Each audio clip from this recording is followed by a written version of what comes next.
Allah berfirman surat Al-Anfal ayat 41. Wa'lamu annama ghanimtum min syai'in fa anna lillahi khumusahu walirrasuli walidhil qurba wal yatama wal masakin wabnis sabil. Ketahuilah sesungguhnya apa saja yang dapat kamu peroleh itu disebut ghanimah. Ghanimah tersebut dibagi kepada beberapa golongan. Maka sesungguhnya 1/5 untuk Allah, Rasul, kerabat Rasul, anak-anak yatim, orang-orang miskin, dan ibnu sabil. Lalu apa arti ghanimah? Arti ghanimah tidak terbatas di dalam pampasan perang. Arti ghanimah adalah semua yang telah diperoleh oleh seseorang, maka dalam perolehan tersebut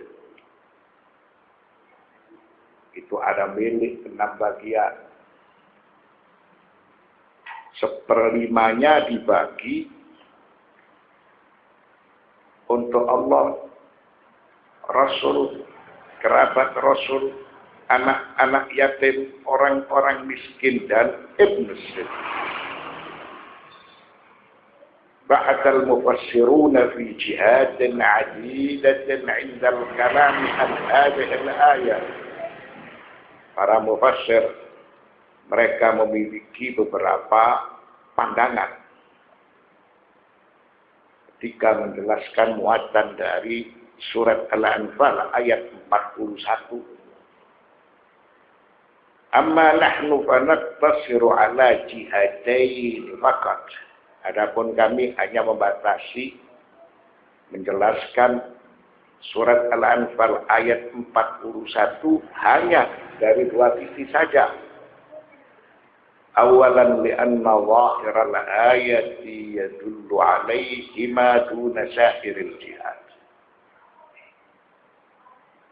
Alasan yang pertama karena secara zahir dari penjelasan surat Al-Anfal ayat 41 hanya menjelaskan 2 perkara, tidak menjelaskan sisi-sisi yang lain. Thaniyan annal jihad al-ukhra la athara laha min an-nahiyatil 'amaliyah. Alasan kedua selain dari 2 perkara yang akan kita jelaskan, pendapat-pendapat itu tidak memiliki realita. Tidak lagi memiliki tempat. Wal jihadani allatani natakallamu anhuma huma tahdidu ma'na al-ghanimah. Sedangkan 2 perkara yang akan kita jelaskan itu membatasi arti al-ghanimah. Apa yang dimaksudkan al-ghanimah? Fi qoulihi ta'ala wa'lamu annama ghanimtum min syai'in fa anna lillahi khumusahu walirrasuli walidhil qurba wal yatama wal masakin wabnis sabil.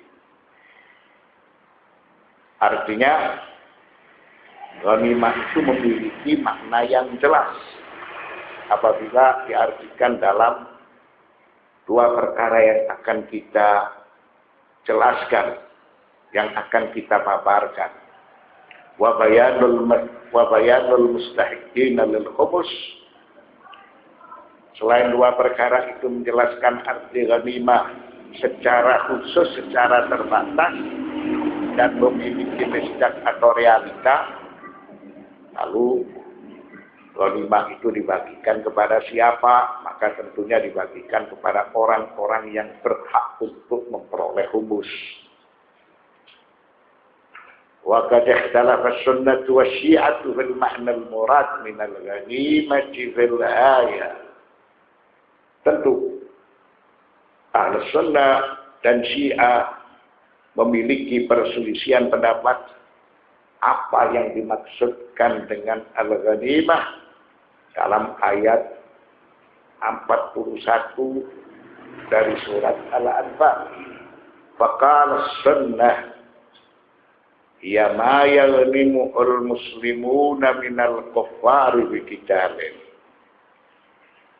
Menurut pendapat Ahlus Sunnah wal Jamaah, ghanimah adalah pampasan yang diperoleh orang-orang Islam dari orang-orang kafir karena melakukan peperangan. Hanya terbatas di dalam pampasan perang, itulah yang dinamakan dengan ghanimah. Wa ala qaulihim hadza takunu mas'alatul khumsi ibaratun an qaliyatin la waqi'a laha min an-nahiyatil 'amaliyati fi hadhihi al-ayyam.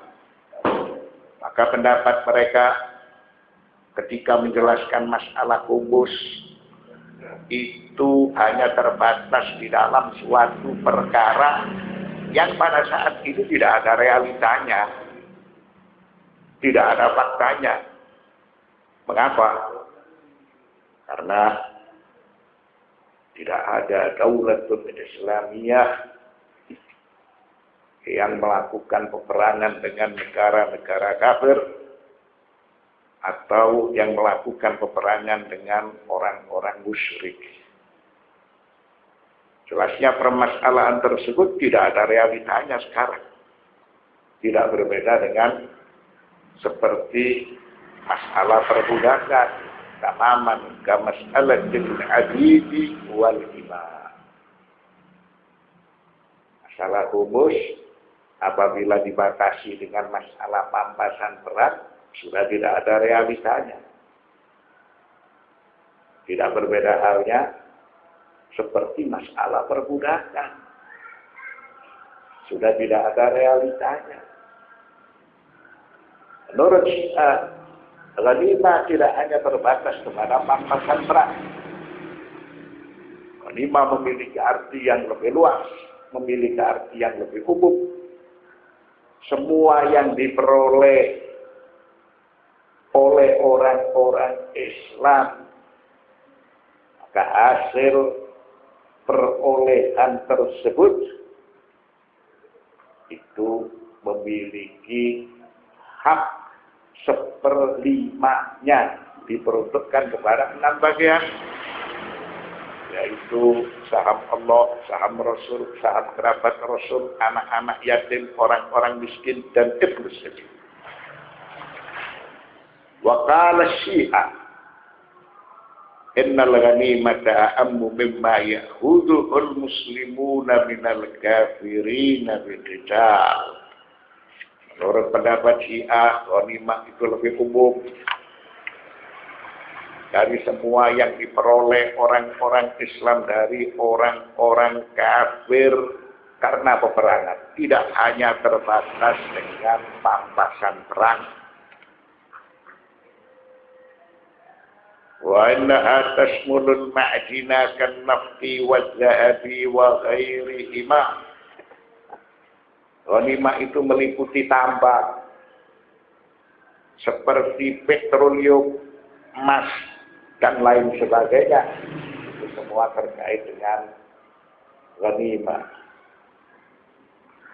Itu semua terkait dengan humus. Jadi ghanimah tidak hanya terbatas kepada pampasan perang. Ghanimah itu meliputi tambang seperti petroleum, emas, dan lain sebagainya. Ghanimah tersebut terkait dengan humus. Wa aylan tasmulul kanza al-madfuna tahta al-ardi idza lam yu'raf lahu sahibun. Ghanimah meliputi harta karun, pundi-pundi yang tersimpan dalam bumi dan tidak diketahui pemiliknya. Maka siapa yang mendapatkan harta karun pundi-pundi yang tidak diketahui pemiliknya, maka itu disebut ghanimah. Dan ghanimah tersebut terkait dengan khumus. Watasmulu ma yakhrujuhu watusmilu ma yukhrijuhul insanu minal bahri bil ghawsi kan lu'lu'. Ghanimah meliputi hasil laut seperti mutiara karena diperoleh dari penyelaman, maka itu disebut ghanimah. Dan ghanimah tersebut terkait dengan khumus. Wa ma yaqlulu an ma'unatil insani wa iyalihi mimma iktasabahu fi sanatihi, serta hasil bersih atau laba bersih dalam 1 tahun merupakan penghasilan seseorang, itu juga terkait dengan khumus. Laba bersih dalam 1 tahun dari penghasilan seseorang setelah dikurangi kebutuhan hidup dirinya dan keluarganya, maka laba bersih tersebut terkait khumus. Itulah yang disebut dengan ghanimah. Jadi ghanimah ini meliputi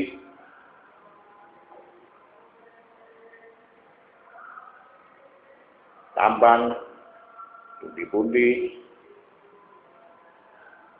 hasil yang dikeluarkan dari laut, laba bersih setelah dikurangi kebutuhan hidup dalam 1 tahun, dan juga ghanimah meliputi kepada harta yang bercampur halal dan haram, serta tidak diketahui mana yang haram, dan tidak diketahui pula siapa pemiliknya. Kemudian tidak diketahui jumlahnya. Itu juga terkait dengan khumus. Apabila seseorang dia mengetahui bahwa harta yang dia peroleh itu bercampur antara yang halal dan haram, serta orang tersebut tidak mengetahui mana barang yang haram dari yang halal, itu harus dibersihkan dengan khumus. Atau tidak diketahui siapa pemilik dari harta tersebut, karena harta itu tercampur, itu juga terkait dengan khumus. Setelah itu tidak diketahui jumlah yang halal itu berapa dan jumlah yang haram itu berapa, itu juga terkait dengan khumus. Lalu ghanimah meliputi tanah yang dibeli oleh orang zimmi dari tangan seorang muslim. Ya, mereka hidup di dalam pemerintahan Islam. Kemudian seorang zimmi dia membeli tanah dari orang Islam. Tanah yang dibeli ini harus dikeluarkan khumusnya. Wa tasmulul arwah allati yashtari hadzimmi minal muslim. Ghanimah juga meliputi tanah yang dibeli oleh orang zimmi dari tangan seorang muslim.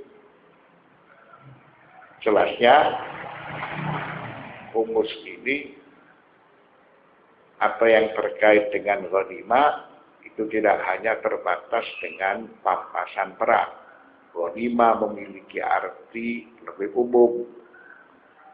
Semua yang diperoleh dari hasil tambang itu disebut ghanimah dan terkait khumus. Semua yang diperoleh dari harta karun yang tidak diketahui siapa pemiliknya itu disebut ghanimah dan terkait khumus. Hasil laut yang dikeluarkan seperti mutiara itu disebut ghanimah dan terkait khumus. laba bersih setelah dikurangi kebutuhan hidup dalam 1 tahun itu disebut ghanimah. Dan terkait humus, harta yang bercampur halal dan haram serta tidak diketahui berapa jumlah yang halal dan berapa jumlah yang haram itu disebut ghanimah. Dan terkait humus, lalu transaksi jual beli seperti tanah. Apabila seorang zimmi membeli tanah dari seorang muslim, maka itu disebut ghanimah. Dan terkait humus,